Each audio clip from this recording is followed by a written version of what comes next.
30th, 2019. I haven't gone live in a really long time. I have a bunch of stuff to talk to you about today. Hopefully you have some time for me. I hope you have a little bit of time. We have a lot of stuff to talk about. Glad to be here. Very busy. A lot of stuff going on. This broadcast is brought to you by one of my favorite companies that I've been with for so long. They're sponsoring this video. It is Noble Gold, and today we're going to talk about their Gold IRA. Lots of folks have used this. Did you guys happen to read about the Dutch National Bank? They're holding about $20 billion worth of gold in their vault, and they actually bought more because gold always retains its value, whether there's a crisis or not. And what you guys can do now is take your own retirement savings and you can move it over into a Gold IRA. You guys want to find out more about that? I'll put the link below this, or you guys can call 877-646-5347. 877-646-5347. Make sure that you guys let them know that Tracybeanz sent you and speak to one of Noble Gold's experts who will explain everything for you guys. Thanks so much. All right, so I'm a little bit excited today, as you can tell. Actually, I meant to have my Twitter open because we're going to talk about a whole bunch of this stuff. What I wanted to do is I wanted to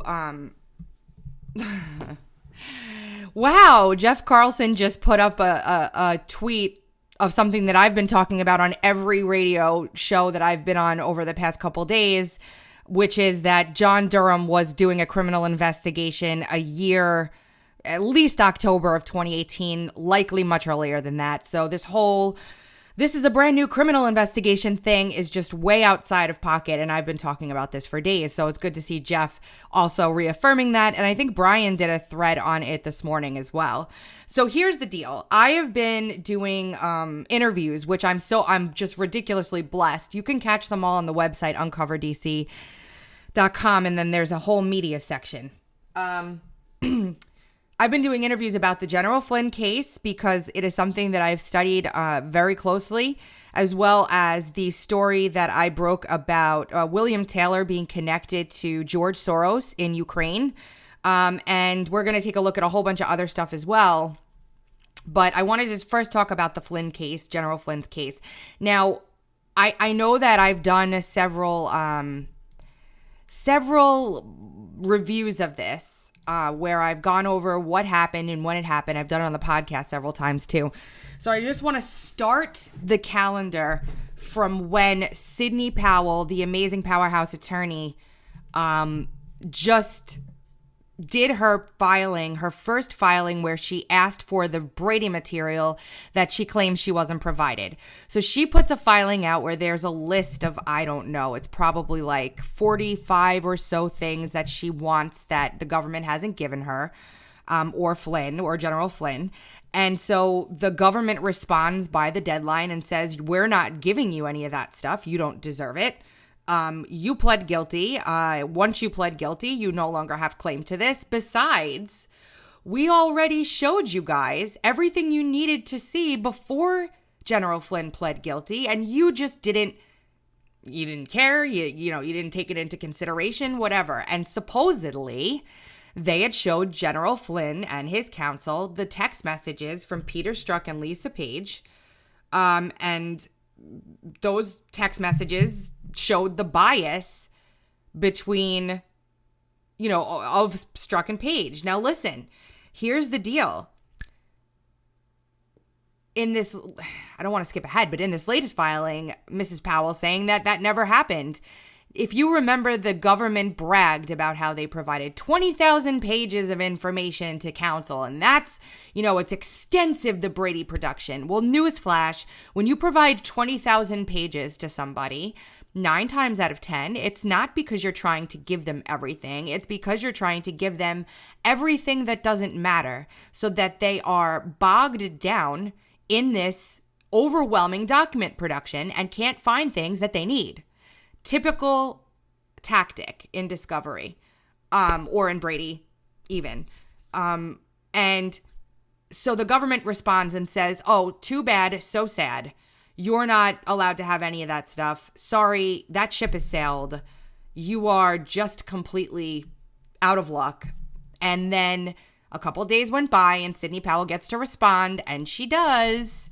And when she does, she responds with all of the bombshell new information that we covered in our thread the other day.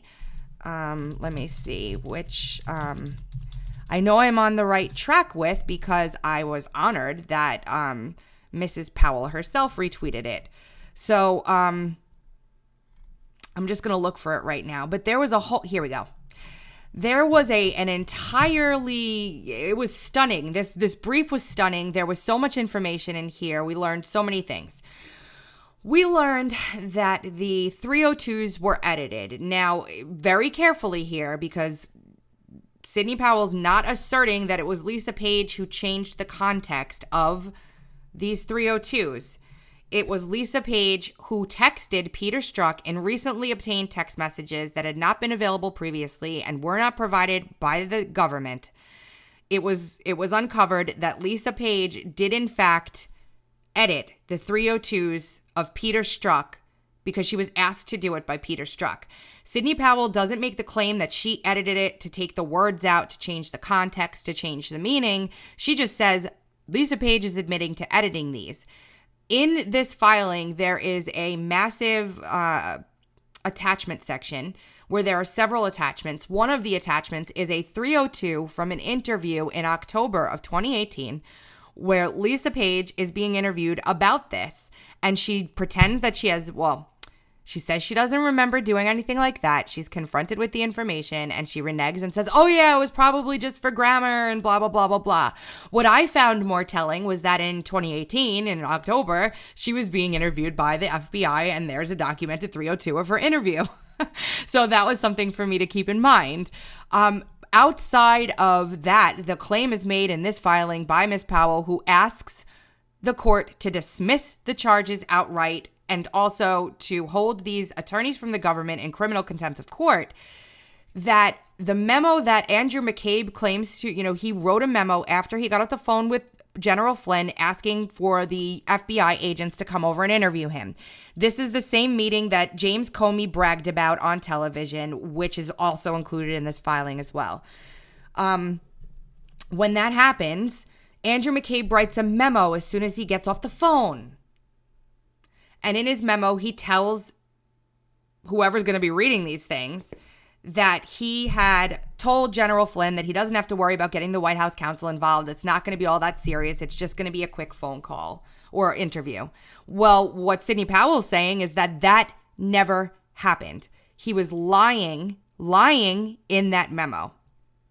He was lying. I'm not surprised. Actually, I'm color me shocked would be sarcasm.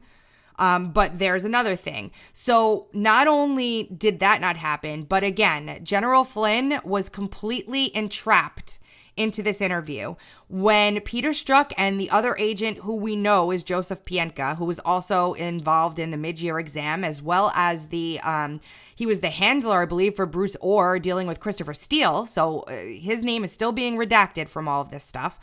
When they took their notes of the interview with General Flynn, the notes said, we don't think that he's lying. We have the notes now. They're in this filing. We can look at them. They say he doesn't remember calling 3 or 4 times to Kislyak. They're very clear and they're handwritten. And then the 302s say that he denies calling Kislyak 3 or 4 times. Complete material change in what General Flynn said to the agents, because the agents wrote this down in handwriting at the time, completely different than what they said in their original handwritten notes and ended up in the 302s that the FBI uses as an official record. Now, Sidney Powell brought on a handwriting expert to be able to take a look at these handwritten notes to see when they possibly were written, who wrote them, whether or not there were things added onto them after the fact by looking at the ink, etc. That was inconclusive, and it's also attached to the filing, only because they didn't have another handwriting sample to be able to compare to. So, hold on. There's something going on here in the comments on YouTube, apparently. I don't know. I'm looking. I don't want to be interrupted by this nonsense. If you guys, if the trolls in the comments can't police yourselves and act like adults, then, what am I going to do? You guys go ahead and argue amongst one another while I'm talking about what's likely the most atrocious miscarriage of justice ever to cross our justice system in the history of our country, outside of what happened to Donald Trump. You can bicker about whatever it is that you're bickering over there about. Anyway, so they had the handwritten 302s. They had the handwriting expert come on in, and it was inconclusive. In addition, something else that was in here, the Brady production that was given to General Flynn's attorneys and General Flynn wasn't even original government stuff. They actually had the gall to provide a link to a Scribd account that had the text messages from a journalist. So in other words, the government's claiming we gave you this stuff. The defense is saying you never did. You gave us stuff after it was already public. That's not the point of a Brady hearing. And exculpatory information is never produced to General Flynn until after the fact, after it's disclosed publicly, which is just the biggest CYA on behalf of the nefarious folks in the government here I've ever seen. They knew from the very beginning, as proven in this filing, that there was no Logan Act violation. They knew in the very beginning, as is proven by this filing, that there was no connection between Flynn being a Russian agent. And the government has the absolute gall to claim that this has nothing to do with this case, that Flynn was never, accused of being a Russian agent in this case. And I'm saying to myself, the Kamala Harrises of the world who have the absolute balls, excuse my French, to stand up there and criticize people for going after the witness from yesterday who tried to edit the transcript filing to fit his narrative back in the day, the Ukraine transcript filing. That's attacking. She goes after the people that are saying that that's nonsense, right? That's attacking a patriot and a general and a decorated military hero. When over here on the right-hand side, we have people going, the things they have done to this man and his family are so disgusting. I can't contain it anymore. Just researching this case the way that we've been following it for 3 years now, almost 3 years, 2 years, for 2 years now, and seeing everything they've done to this man and his family makes me sick to my stomach. For the Kamala Harris to have the balls to do that. Anyway, ongoing. So the next allegation in this filing, which is again supposed to be a response to the motion or a response to the response that the government filed in. So the government filed a response to Sidney Powell asking for Brady information, said you're not allowed to have any of this nonsense. You can't have it. Too bad, so sad, too late. And then Sidney Powell files this monstrosity, which is not a response to that, but new information altogether. Under the guise of a response to that, which is brilliant.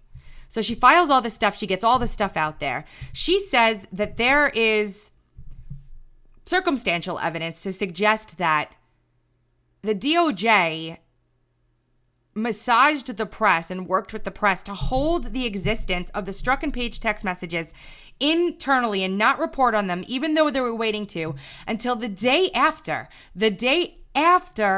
General Flynn pleads guilty.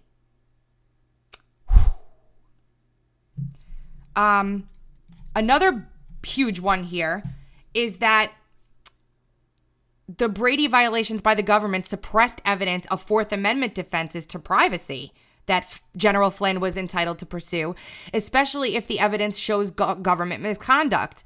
Information was obtained against Mr. Flynn, listen, either through an illegal FISA warrant on Carter Page, baseless national security letters, an undisclosed FISA warrant, or the abuses of the NSA database documented in the heavily redacted opinion of Judge Rosemary Collier in April. We talked about this on our little talks. We've talked about the FISA abuse thing and the article that I've shared ad nauseum now about the contractor abuse of the 702 database. She also gets into a little bit of detail about the conflict with his former attorneys. She says that the 302s that they did provide to the defense were heavily edited and heavily redacted. So they couldn't even see what was in them, which is absolute nonsense. And again, it goes back to why Sidney Powell was asking at the very beginning of this, if she could have a security clearance. That was a big argument. Special counsel Van Grack lied to the defense team and said there was only one 302. Makes me absolutely sick. Absolutely sick. And it's an example here of how they changed a couple of the things. It changed from Flynn also falsely stated he did not remember a follow-up conversation in which the Russian ambassador stated that Russia had chosen to moderate its response to those sanctions as a result of his request, and then changed it to Flynn also falsely stated that the Russian ambassador never described to him Russia's response to Flynn's request regarding the resolution. Gross. So it goes on. And one thing I found in here, which made me sick to my stomach, is this text here about how they're supposed to get a small bonus or something for their investigation into the mid-year exam or Hillary Clinton's email, plus some time off. And then I'll make up the money in per diem in London. Do you know what that means? That means that every single day if you go traveling with the government or even with most companies and you take a trip, let's say, I don't know, to a different city somewhere, each city has their own cost of living, and the government bases what it's called the per diem will be based off where you're going. So let's say you go to London, you're supposed to be able to pay for some meals, etc., so on and so forth, with this per diem money that the government provides you, aka tax dollars, which means that this person is saying, I'm not sure if the inbox is Strucker page, I'm just not sure. This person is saying that they're going to save that per diem money, not use it for what it's supposed to be intended for, and pocket it instead, because you get it either way. Gross. Plus, they're getting a bonus for one of the most corrupt investigations ever. Oh, Lord. There is also a 302 in here from Peter Strzok talking about a leak that happened to Sarah Carter about the first we'll F Flynn and then we'll F Trump comment. And then here is the Lisa Page 302 from, what date is this? It's dated 7/26/17, but if you see here, I can't make this bigger. The date is 10/25/2018. Now, when I started off this live stream, I said what? I said there will be a Durham connection in October of 2018. And here we're putting some pieces together. Can I link this 100%? But it's, we'll see. But just keep the date of October 2018 in your memory box for now. So before we get into all of that, I'll just finish up here. The government filed a response to this and said, look, this is the first time that General Flynn is saying he's not guilty here when he's pled guilty or he's accepted his guilt under oath several times in the past. This is a shock to us.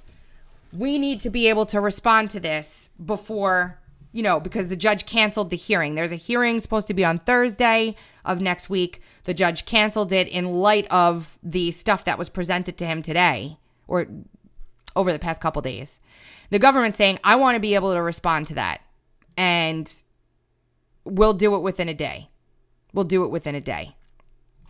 So today, the last filing is, the last filing is this. That's not it. Bear with me. Sorry, guys. Here it is. This is from the Pacer docket. It says, minute order as to Michael Flynn in view of the government's notice of claims raised for the first time in reply. In other words, Sidney Powell wrote things in her reply to them that they'd never heard before or the court had never heard before. The government is hereby directed to file a surreply by no later than 12 p.m. on November 1st, which would be Friday. The surreply shall address the new relief, claims, arguments, and information raised in defendant's reply brief. Mr. Flynn is hereby directed to file a surreply by no later than 12 p.m. on November 4th, which is Monday, I believe. And and the court shall strike any new issues raised in the sir reply. In other words, let's just wrap this up already. No further pleadings concerning defendant's motion to compel production of Brady material shall be filed after the sir reply. So she has to address the government's back to her. So the government's going to counter all the arguments from that bombshell filing the other day as best as it possibly can. Then Sidney Powell has the opportunity to reply to that and file it by the 4th. And then once that's done, we'll wait and see what the judge does at that time. But nothing new can be added from here on out. That's it. Anything new added will be struck. And not Peter struck from the record, and the judge won't address it. So that's it. We're wrapping up now. We're getting to the end of this thing, and that's in a nutshell an update on what's going on in the General Flynn case. I don't see how this judge, who is very fair, looks at all of this and lets this charade continue the way it is. I just don't see how it's possible. You know, there comes a point in time where you're strong-armed by the government. They threaten you. They threaten your family. They go after your son. They did go after Michael Flynn Jr. They did. They did it again recently after Flynn refused to sign a statement that General Flynn refused to sign a statement in which he would have been admitting to something he didn't do. So they tried to get him to lie. He put his foot down and said, no, I'm not going to do this. And then they went right back after Michael Flynn Jr. again. And again, I want to bring up the strength of the government's case on Farrah here.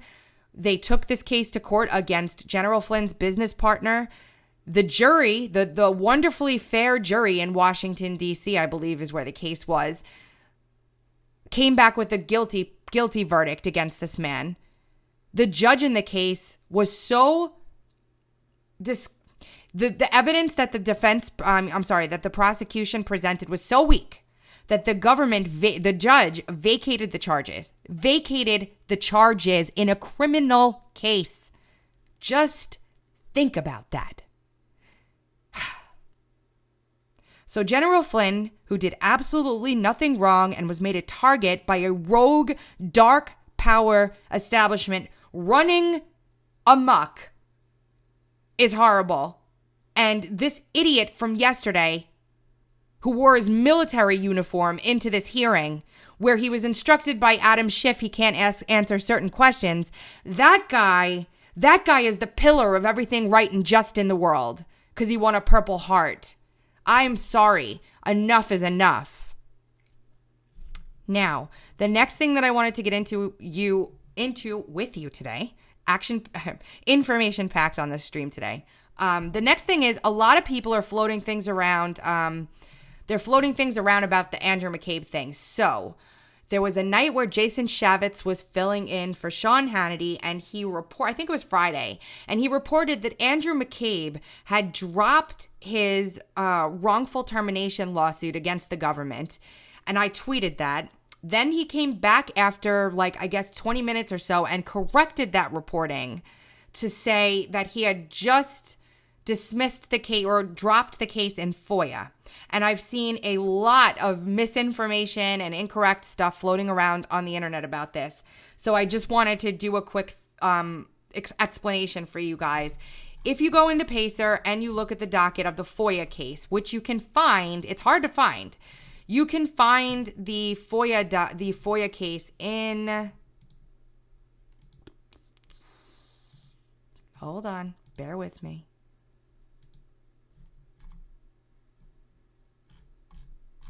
It was in a related cases filing. Here it is. Okay. So this is a filing in the wrongful termination lawsuit. He has a civil lawsuit against the government for firing him wrongfully. And he alleges a whole bunch of nonsense BS in there. And Peter Strzok has a very similar lawsuit. In that lawsuit, he filed a related cases filing where he says, can you please, government, can you please decide, judge, whether or not these cases are all related to one another? And if they are, they get linked inside the system, or the same judge will hear all of them, or whatever happens, however they decide to handle it. So because that's the case, we have the plaintiff's prior counsel in that capacity filed case number 18 CV 1389 under the Freedom of Information Act, seeking records concerning the subject matter of plaintiff's present suit, the wrongful termination suit. It was a separate lawsuit. And then they mentioned down here Peter Strzok's case and whether or not they want to merge the two or however the court wants to handle it. So I got the case number from here, and then I had to find it and sort it. And what happened here is this. He didn't drop this. He didn't dismiss this, or the judge didn't dismiss it out of nowhere. This is the extent of what happened in this case. They went back and forth. Here's a joint status report that was filed in August. And here it says, in this Freedom of Information Act case, the court ordered the parties to file a joint status report.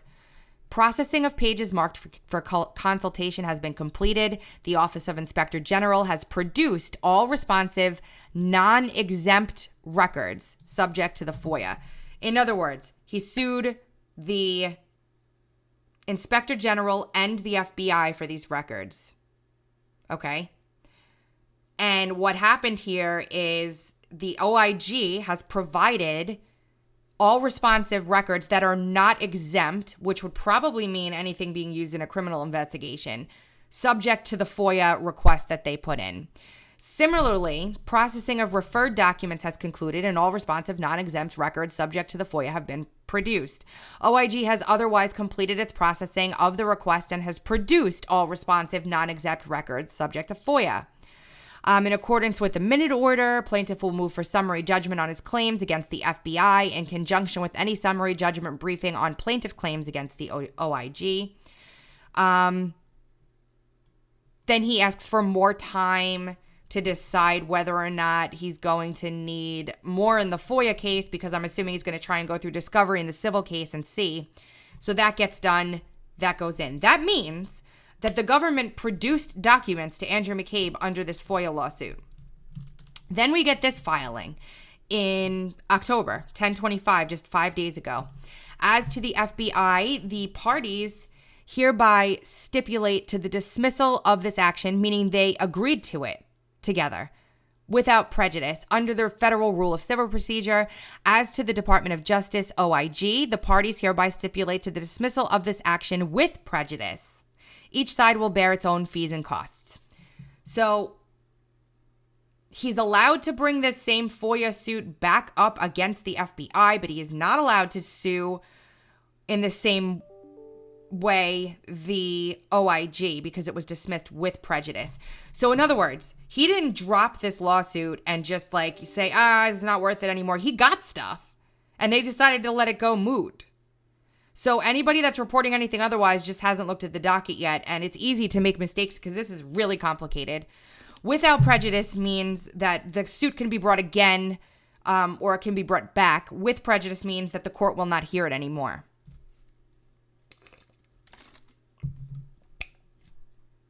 Sorry, I needed a sip of water. So I wanted to go through that with you. The other thing that I wanted to talk to you guys about today is what is going on here. More whistleblowers to any committee in Congress. You always look for two things when a whistleblower comes forward. Did they have firsthand knowledge, and what is their bias and or motive? This individual, whomever he may be, has problems in both areas. Had no firsthand knowledge, and the Inspector General already told us he has a bias against the president, and it's been reported he worked with Vice President Biden. So that's why we need to know this information.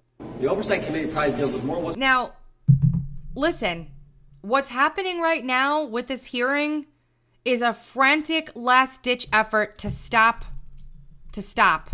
what's about to happen. I want to find the thread I did several days ago on Durham and Jim Jordan.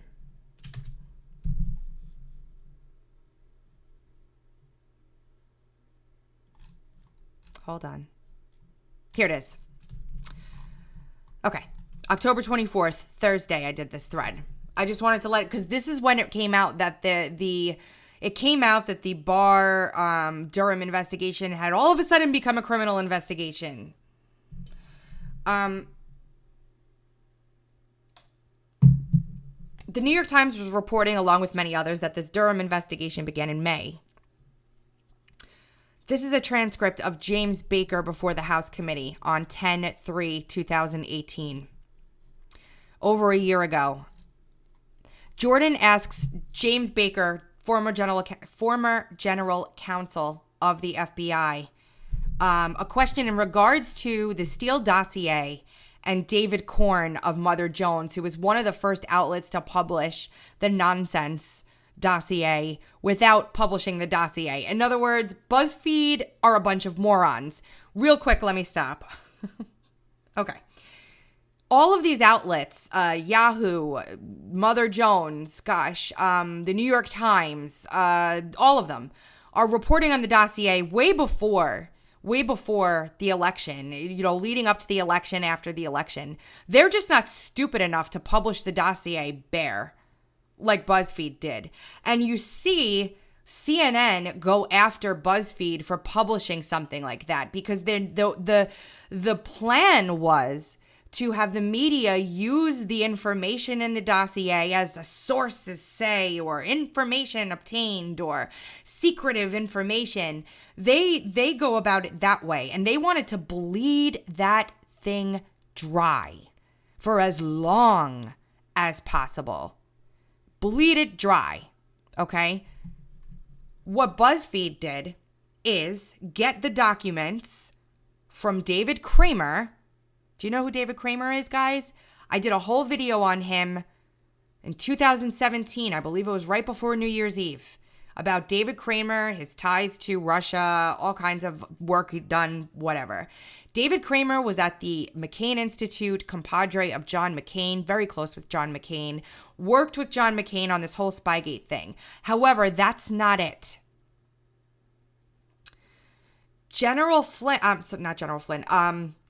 David Kramer was on the Atlantic, worked with the Atlantic Council. David Kramer worked with the U.S.-Ukraine Business Council.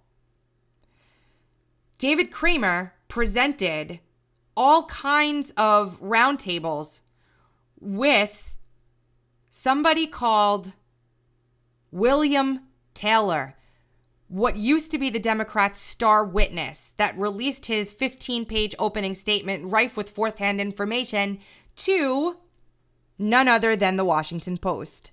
So you're starting to see the intertwining here. CrowdStrike, the Atlantic Council, Soros, David Kramer, the BuzzFeed connection, the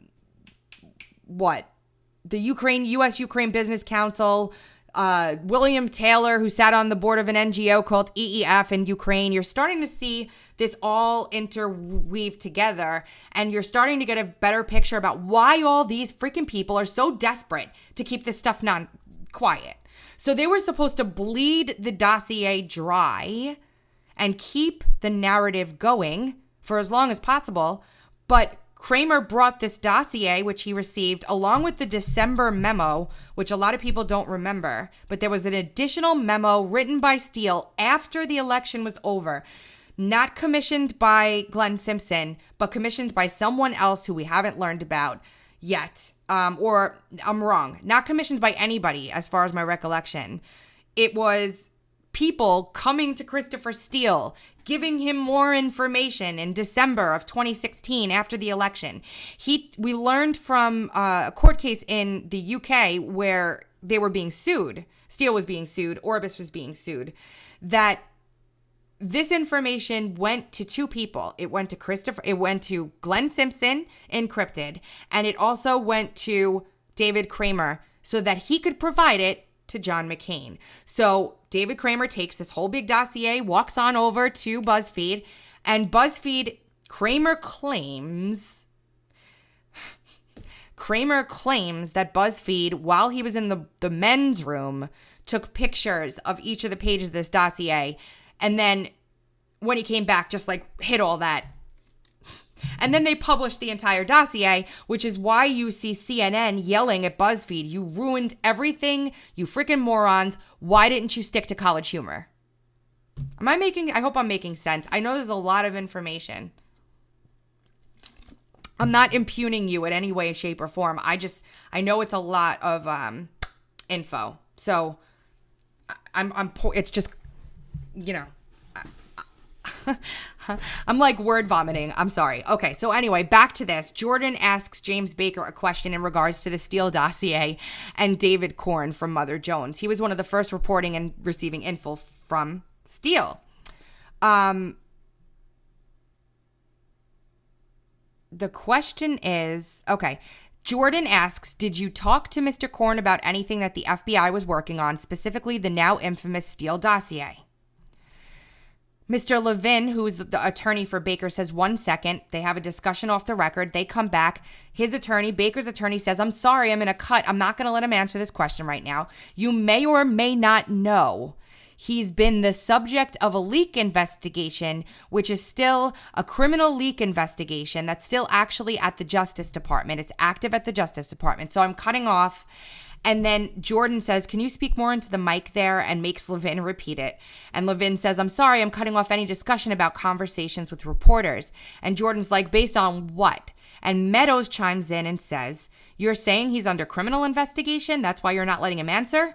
And Levin, the lawyer, says yes. Next. And so you're saying you're not going to take the fifth. Levin says, no, I'm saying I'm not letting him answer the questions. This is a voluntary. And Meadows is like, that's not the prerogative. And Levin says, well, it's a voluntary interview now, so it is. And Meadows says, so what you're saying is in order to answer Mr. Jordan's questions, he's going to have to be subpoenaed? And Levin says, I'm saying I'm not going to let him answer the question now. If you choose to subpoena him, that's obviously your right. Jordan says, just to clarify for us, your counsel advising Mr. Baker not to answer that question not because of it's classified, not because of any classified concerns, but because there's an ongoing investigation by whom? Levin says, the Justice Department. Jordan says, it's the Inspector General looking at this or what? Levin says, no. Listen carefully. It's Mr. John Durham, a prosecutor. Mr. Huber? Durham. I'm sorry, say it again. John Durham. All right. Did you talk to Mr. Korn prior to the election? They go on.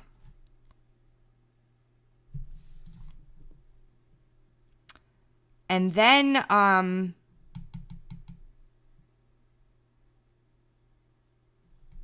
I shared a bit more, but what I shared next was a letter that had come out in January of this year,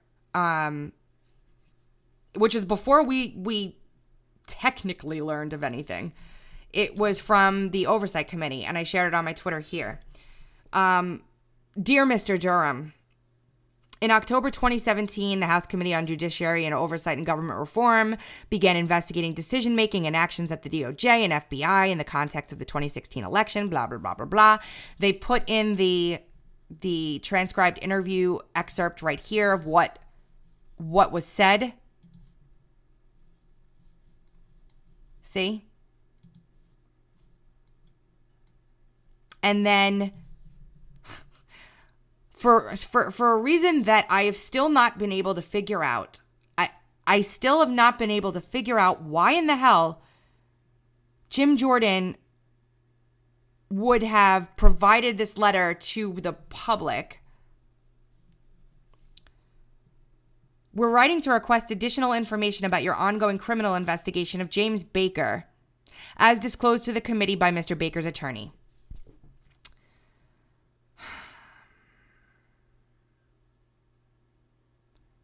Durham? All the way back in 2018. Well, isn't that interesting? Isn't that interesting? So I know everybody was saying like this is a leak investigation. I just want you to realize that Jeff Sessions appointed John Durham to do that. Because he started before Jeff Sessions left. And OANN, which made a huge mistake the other day. The first one I've ever seen has reported that James Baker, the subject of this leak, has begun cooperating. Now, I'm going to end this in a second because I've been going on and on for I don't know how long now. I'm not sure how long I've been talking for, but 39 minutes. Okay. I want you guys to remember Baker's role in the Comey memos and that there was one missing from his office that was found outside in a file, almost as if it was moved on purpose.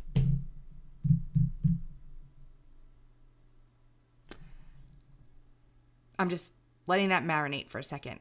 There's a lot going on. So, we've been telling you, a lot of us have been telling you that this has been a criminal investigation for a lot longer than no, U.S. attorneys don't just start random inquiries into things and then write reports afterwards like James Comey says.